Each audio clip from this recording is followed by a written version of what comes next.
Hey guys, this is JStarWars360 here, giving you my thoughts going into Star Trek Into Darkness. Now, before I talk about it, let me just share with you my brief history of my previous experience with Star Trek. I saw a few episodes of the TV show before I even knew the movie was coming out, and I really liked what I saw. Like the characters, like the story, like the ideas, like the world. Overall, really liked it. Probably gonna see more of me. It's on Netflix, so I probably should, and I have Netflix. So anyway, then before the movie came out, I saw the what some people call the Star Trek trilogy, which is which is Star Trek 2, 3, and 4. 2 I really liked. 2 and 4 I really liked. 3 was okay. I eventually saw 1. I thought it had a good story, but pacing was slow. 5 I just thought was a mess. It was really messy. But anyway, so Star Trek. Was going.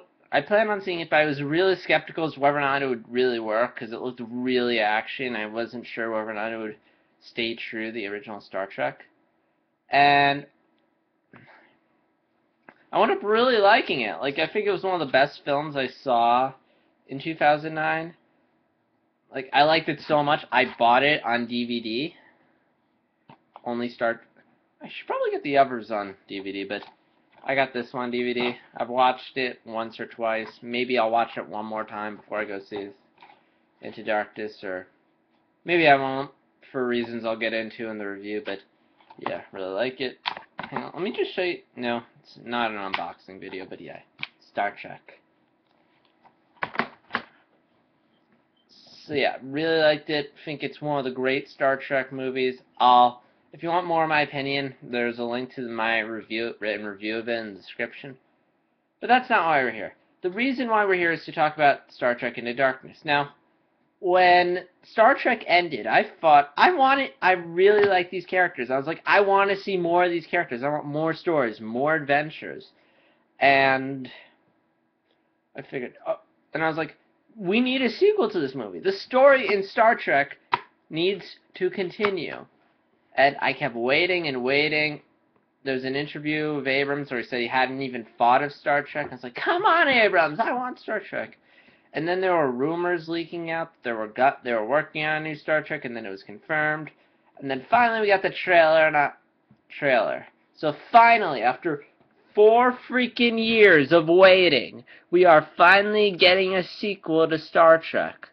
And I've only seen like the first trailer in the Super Bowl spot, but from what I've seen, it looks like it's going to be pretty good. I mean, it looks like there's going to be lots of action. Looks like the villain's going to be really good, which is great because the villain Nero was kind of weak. But see my Star Trek review for more.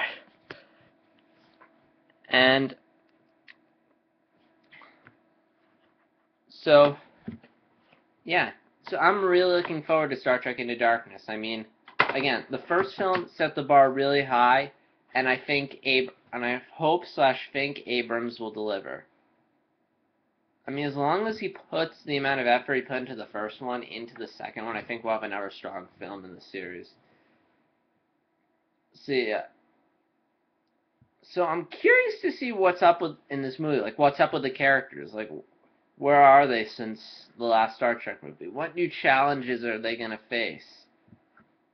I mean, Kirk's captain now. What challenges is he gonna face? Spock and his Vulcan human side. Kirk and versus John Harrison. What's the relationship there? Like, I'm really curious, and I really don't know anything about the movie. I mean, again, I just saw those two. I've been trying to avoid looking stuff up about it to avoid spoilers. I have read the comic book Star Trek Countdown to Darkness. It's loosely serves. It's a loose prequel to Into Darkness. Like, what? I'm serious. You really don't need to read. I mean, it gives you some ideas what it's gonna be about, but again, nothing major. This isn't like Kingdom Hearts Chain of Memories where you have to play it in order to get Kingdom Hearts 2. No, it's not the case with this. And neither the video game skimmed through a walkthrough of the video game, and there's nothing in there, but yeah. So, real quick, let me just tell you my concerns. Like, what is it that I personally am worried about that can ruin the movie? Number one, if they give us another weak villain, if this villain is just a generic, I want to kill you, Kirk. No, I really hope they give him some sort of really well thought out backstory, like Lotso from Toy Story 3, or Carl Fredricksen from Up, or Two-Face from the Batman animated series, something like that. Something where we can really understand the villain. And because backstory, if you give a character a backstory, they become more interesting, as opposed to if you barely give them a backstory, then they're somewhat or not very interesting. And my other concern is the fact that apparently the reason why Abrams took so long to make this movie is because he was busy and distracted with other things. And I really hope that busyness and distraction didn't cause the quality of the movie to suffer. Because when I heard Nolan kind of got sidetracked when he was working on Dark Knight Rises, and it showed because the movie was just sort of, it was good, but nowhere near as good as the first two. I love the first two. This one I just liked, which is not a you want to end your trilogy. But again, I digress. So I hope Abrams knows what he's doing, that he's put everything, that he has made this the best Star Trek he can possibly be. Because if he's done that, then I think it's going to be solid.